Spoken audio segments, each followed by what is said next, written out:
Did get the 91 pages here that we're going to talk about more tonight with Ammon Bundy, but these 91 pages are some transcripts or sort of like 302 reports from an FBI agent that that confiscated this stuff supposedly from someone who saved all this on their Gary Hunt saved them on a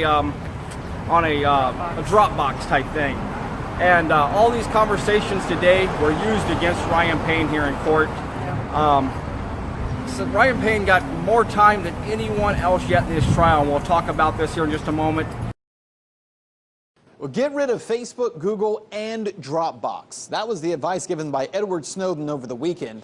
It was a busy weekend for Snowden. Not only did he have that 9-foot drywall statue placed in Union Square in New York City, but this weekend was also the debut of his documentary Citizen 4. It tells the story of Snowden and why he unveiled the U.S. surveillance state. Take a look. But it was when Snowden was asked a question about what we as consumers can do for ourselves to protect our own privacy that he made headlines once again, saying, quote, "Companies that are willing to collaborate with any government to compromise the security with their products and services do not deserve to be trusted with your data.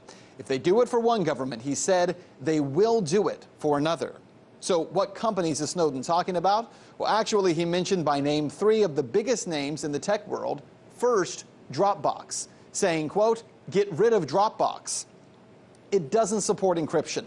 It doesn't protect your private files, and use competitors like SpiderOak that do the same exact service but protect what you're sharing."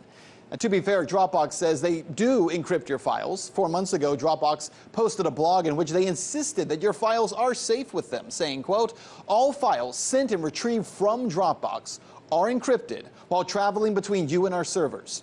Encryption helps to keep people from snooping on your stuff, regardless of what device you're using to access it, or if you're on a public Wi-Fi."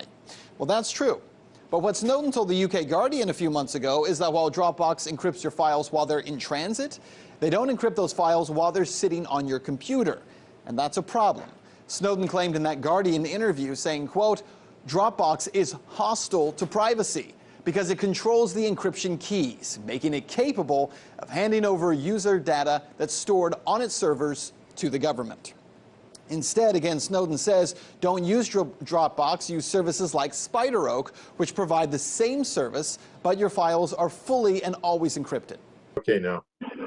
Okay. Did you own the Dropbox cloud service that was seized by the FBI, or did somebody else?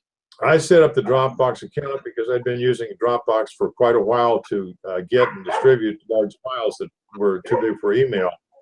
And I had the conference call set up, so our first meeting was set up on the conference call, and that's when we decided to Dropbox the audios and give access to the members only. Okay. So I guess one of the things I'm going to add to it is that we agreed to go ahead and record the calls. Right. And kind of this is also not just task, but I guess it's also some kind of decision sometimes. And that I guess, Gary, you're going to be responsible for sending out the link then. The link for? For the recorded version of each of these calls. Oh, it'll go on Dropbox. Yeah. Does everybody's on Dropbox now, aren't they? I am. I'm not. Didn't you get an invitation for Dropbox? It's a good possibility. I'll have to go back in my emails and look. I just been doing my one-man dog and pony show over here, trying to get my website back again and everything else. But yeah, I'll look tonight and then go back and go into Dropbox. Yeah, I'll send you another invitation. It'll come today. Okay, appreciate it.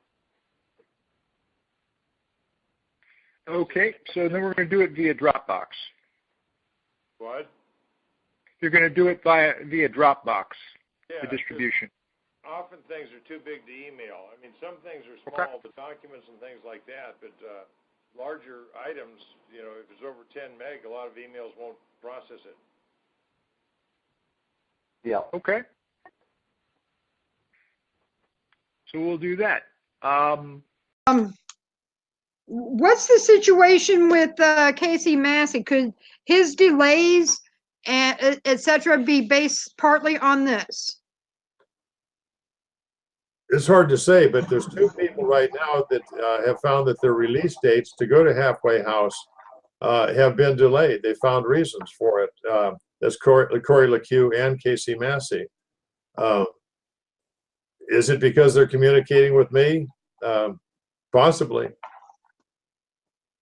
Could it be based on this information that was seized from the Dropbox, since Casey's name had been brought up? It's always possible. You know, when I make phone calls now, sometimes I get this real stuttery sound on it, and I don't know if it's the intercept is just not settling in or not, so I hang up and then call again. But it's frequent. So is my phone tapped? Very possibly. I think when I called you earlier that you heard one ring and then it stopped, and then I called you back. That's that stuttering sound, and I know that if you answer the phone, we're not going to be able to talk. That stuttering continues, and so I can't say what it is. Does the government like me? Hell no, they haven't for a long time. Well, I'm just wondering how many people are being punished because they do like you. Now, answer carefully, Gary. A lot of people's friendships with you are going to weigh on this answer. It's possible, you know, and I've warned people before that if you associate with me too much, there might be consequences. I'm not going to lie about that.